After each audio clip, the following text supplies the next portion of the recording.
असल में सर ये डॉक्टर उज़ैर हैं जो आपसे बहुत ज़्यादा मतलब मुतासिर हैं और इतना मुतासिर हैं कि इन्होंने डीएम गैस्ट्रो से बहस कर ली इस मामले को लेके कि इन्वेस्टिगेशन के ऊपर। डॉक्टर साहब क्या रहा था आपका डॉक्टर जो मनीष एक्चुअल टंडन? बात भी ये हुई, अजमल सर ने कॉन्फ्रेंस में हम लोगों से कहा था कि अगर पेट में दिक्कत है और आप डायग्नोज नहीं बना पा रहे तो पेशेंट क्यों जाए सिटी स्कैन कराने के लिए, अल्ट्रासाउंड कराने के लिए, एमआरआई कराने के लिए। ये तो डॉक्टर को पैसे देने चाहिए, पेशेंट के पैसे क्यों खर्च हो। तो वो कहने लगे यार ये सब नहीं है तो गलत बात है, मैं क्यों दूँ। तो मैंने कहा डायग्नोज आप नहीं बना पा रहे, हमारे अजमल सर ने तो बताया अगर डायग्नोज बनाने में आप फेलियर हैं तो आप देंगे ना पेशेंट के पैसे। बहरहाल सब वो एक शादी में मुलाकात हुई थी तो जल्दी जल्दी वो निकल गए।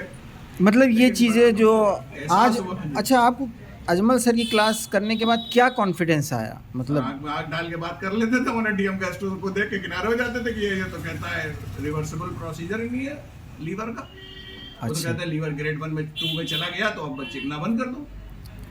अब क्लास करने के बाद या सर ने जो चीज़ें बताई उसके बाद फायदा ये हुआ कि अब आँख में आग डाल करके हम कह देते नहीं नहीं ये रिवर्सिबल प्रोसीजर है, लीवर नॉर्मल होगा, हमारी दवाएं खाओ नॉर्मल होगा इंशाल्लाह 2 महीने 3 महीने। और हम यूटोलिप खिलाते भी नहीं 6 महीने।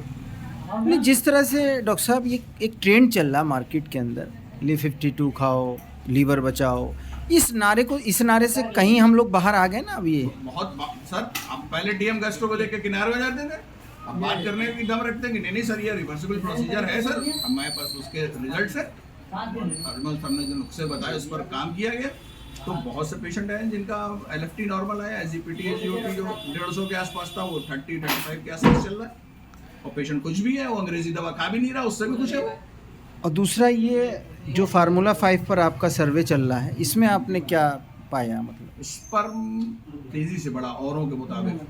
अच्छा मतलब जैसे पेशेंट का जो जिस पर काम कर रहे हैं उसका 12,000 था, अच्छा अच्छा एक सेट खिलाया है उसको। अच्छा इस वक्त जो उसकी रिपोर्ट है वो करीब 28 के आसपास पहुंच गई है।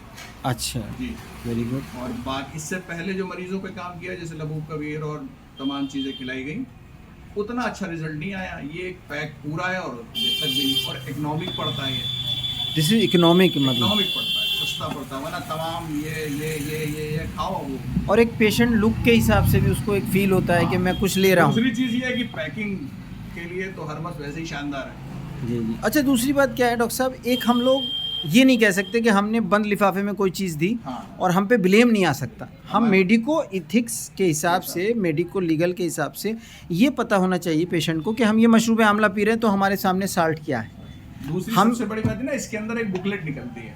हाँ हाँ अब मरीज अगर पढ़ा लिखा थोड़ा बहुत भी है तो वो बुकलेट पढ़ता है, जी जी। तो कहता नहीं यार इसमें ये चीज़ें मिली हुई हैं, ये हाँ। ऐसे काम कर रही है। तो हमने कुछ छुपा के थोड़ी ना दिया कि नुस्खा निकाला अपनी जेब सीट के नीचे रख लिया, सामने है जाओ खाओ जाके, किसी को दिखा लो अगर दिखाना चाहो। ये बहुत बड़ी बात है कि हम लोगों ने अजमल सर का फंडा प्रेजेंट टाइम में नहीं है, लॉन्ग टर्म में ये है कि हमारी चीज़ें सामने दिखें। हम चोरी थोड़ा ना। अब आपने कहा कि साहब हमने लॉन्ग पीस के एक पाउडर में दे दिया और हकीम साहब ने कहा नहीं ये मेरा फार्मूला है, ये मैं मतलब मेरा चिराग है दूसरे को नहीं मिलेगा। बताएंगे ही नहीं। मतलब इससे बाहर निकली यूनानी पैथी, ये बहुत बड़ा एक अजीमुशान एक वो है, मतलब जिसको कहना चाहिए। बढ़िया आदमी को लगता है कि नहीं यार कोई चीज़ दवा ली है।